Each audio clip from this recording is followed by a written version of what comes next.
नमस्कार, बहुत स्वागत है आपका आश्रम यूट्यूब चैनल पर। आज हम बात करेंगे हथेली में एक ऐसे चिन्ह के विषय में जो यह बतलाता है कि ऐसे जातक शुरुआती परिश्रम के बाद जीवन में अत्यधिक सफलता करते हैं अपने मानसिक स्थिति पर। आप अपनी ये जो होती है हमारी, ये हमारी हेडलाइन होती है। सभी लोग जानते हैं, नहीं जानते तो ये समझ लें, जिसको मस्तिष्क रेखा भी कहा जाता है। तो ये मस्तिष्क रेखा हेडलाइन और ये एक लकीर होती है हमारी, ये जीवन रेखा, आयु रेखा। तो सबसे पहले अपनी जीवन रेखा को अवश्य देखना चाहिए किसी जातक को। और उसके बाद एक लकीर ये होती है हृदय रेखा। तो ये तीन रेखाएं सभी जातक के हथेली में मौजूद रहती है। चौथी रेखा होती है हमारी भाग्य रेखा, यही कर्म की रेखा, जिसे भाग्य रेखा कहते हैं या कर्म की रेखा भी कहते हैं लोग इसे। चूँकि ये शनि क्षेत्र पे जाता है तो शनि कर्म का क्षेत्र होता है। शनि कर्म का है, आप क्या काम करते हैं उसके अनुसार भी भाग्य का निर्माण होता है। इस बात को आप समझ लें। ये कर्म का क्षेत्र है, इसलिए कर्म करने से किसी जातक को कभी पीछे नहीं रहना चाहिए। आप कर्तव्य करें, आपको फल की प्राप्ति अवश्य होगी। और शनि देव जो है ये न्याय के देवता माने गए हैं। तो जिनकी भाग रेखा साफ सुथरी स्पष्ट और शनि क्षेत्र पर पूर्णतः चली जाए, ऐसे जातक को खास करके किसी भी तरह के गलत कार्यों से अवश्य बचना चाहिए। अब बात करते हैं इस भाग्य रेखा की। तो भाग्य रेखा अक्सर जातक के हथेली में कोई इस प्रकार से रहती है, कभी चंद्र से निकलती है, कभी इधर से निकलती है। तो कई प्रकार की भाग्य रेखा होती है। कभी कभी सिर्फ इतनी छोटी सी रहती है और कभी ये इतनी लंबी, मतलब मस्तिष्क रेखा तक आती है। बहुत लंबी नहीं, लेकिन आधा तक। तो इस प्रकार की भाग्य रेखा देखने में अधिक प्राप्त होती है। खास करके ये भाग्य रेखा इस प्रकार से दिखती है कि यहाँ से निकली और ये हृदय रेखा के साथ मिलते हुए इस प्रकार से शनि क्षेत्र पे चली जाती है, गुरु क्षेत्र के बीच में, शनि और गुरु के बीच में। तो ये क्या है? ये हमारी भाग्य रेखा ही है। यहाँ से निकली और हृदय रेखा से मिल गई तो इसमें चली गई, तो ये हमारी भाग्य रेखा है। तो ये ऐसी रेखा ये बतलाती है कि शुरुआत के जीवन में आपके भाग्य ने आपका सपोर्ट नहीं किया, चूँकि आपकी रेखाएं यहाँ पर नहीं है। अगर यहाँ नीचे रेखाएं हैं तो भाग्य तो आपको शुरू से सपोर्ट कर रहा था। अगर रेखाएं नहीं है तो इसका अर्थ होता है कि शुरुआती जीवन में आपके भाग्य ने आपको सपोर्ट बिल्कुल नहीं किया। या तो आपका शुरुआती जीवन संघर्षमय रहा, या फिर आपके भाग्य ने सपोर्ट किया तो नहीं किया, तो आपने किसी पर डिपेंडेंट थे। आप माता पिता पे हो सकते हैं, घर के अन्य सदस्य पे डिपेंडेंट हो सकते हैं। ये इन चीज़ों को दिखलाता है। या फिर आप खुद से परिश्रम कर रहे थे और उतना ही अर्न कर पा रहे थे जितना कि आप का जीवन चल जाए, मतलब कमा रहे थे और खा रहे थे, इस प्रकार के। लेकिन जब आपकी भाग्य रेखा अब यहाँ मौजूद हो गई तो उम्र की गणना करें तो शास्त्र के अनुसार इस जगह जो उम्र को बताया गया है, ये उम्र 32 के बाद आती है, मतलब 32 साल के बाद। और ये मस्तिष्क रेखा, अगर शास्त्र की पूर्णता बात करें तो मस्तिष्क रेखा पर 35 ईयर मानी गई है, लगभग 35 साल। मतलब ये 35 साल की आयु को दिखला रहा है कि आपका भाग्य अब 35 के बाद शुरू हुआ। और अक्सर हम देखते हैं कि 25 साल तो लोगों के यूं ही निकल जाते हैं। उसके बाद लोग समझते हैं, सोचते हैं, कोई व्यवसाय करते हैं या जो भी कार्य करते हों।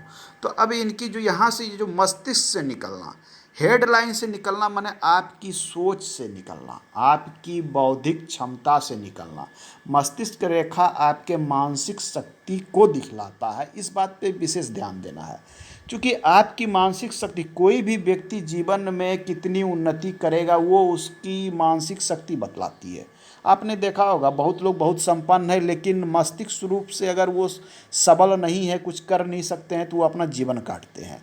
लेकिन कोई व्यक्ति गरीब है, छोटे घर में भी जन्म लेता है, मस्तिष्क रूप से काफ़ी मजबूत रहता है, मतलब उसका हेडलाइन बहुत अच्छी अवस्था में है, तो जीवन में अत्यधिक सफल हो जाता है। देखते देखते कहाँ से कहाँ चला जाता है। तो आप धन का जो भाग्य आपको सपोर्ट करेगा। भाग्य रेखा है तो भाग्य तो आपको मिलना ही मिलना है, लेकिन साथ में आप अगर आपकी मस्तिष्क रेखा की उपज से अगर आप पैसे को अर्न करना शुरू कर देते हैं, चूँकि हेडलाइन से निकल रहा है, तो ये अच्छी बात हो जाती है। आपकी बौद्धिक क्षमता, आपकी काम करने की क्षमता, आपका पूर्वानुमान, व्यवसाय में क्या है, किसी भी कार्य का पूर्वानुमान लगाते हैं कि मान लिया जाए कोई चावल का व्यवसायी है, वो ये पूर्वानुमान लगाता है कि अगर हम इस सीज़न में हम चावल का स्टॉक कर लें तो फलाने सीज़न में चावल का रेट बढ़ जाता है। उसका एक अनुभव होता है, पूर्वानुमान होता है, उस अनुसार वो कार्य करता है। और चाहे कोई भी व्यवसाय करे, वो व्यवसायी यही सोच के कार्य करते हैं, पूर्वानुमान। तो इनकी पूर्वानुमान शक्ति बहुत ज़बरदस्त होती है। तो ऐसे जातक शुरुआती जीवन में थोड़े संघर्षमय रहते हैं, चूँकि इनकी रेखाएँ नहीं होती है। और ऐसे जातक अपने परिश्रम पे एक बड़ी स्थिति को प्राप्त करते हैं। करोड़ों तक की सफ़र तय कर सकते हैं। ये निर्भर करता है आपके फिर इस शनि पर्वत पर। अगर शनि पर्वत शुभ अवस्था में है तो आपको करोड़पति बनने से कोई नहीं रोक सकता।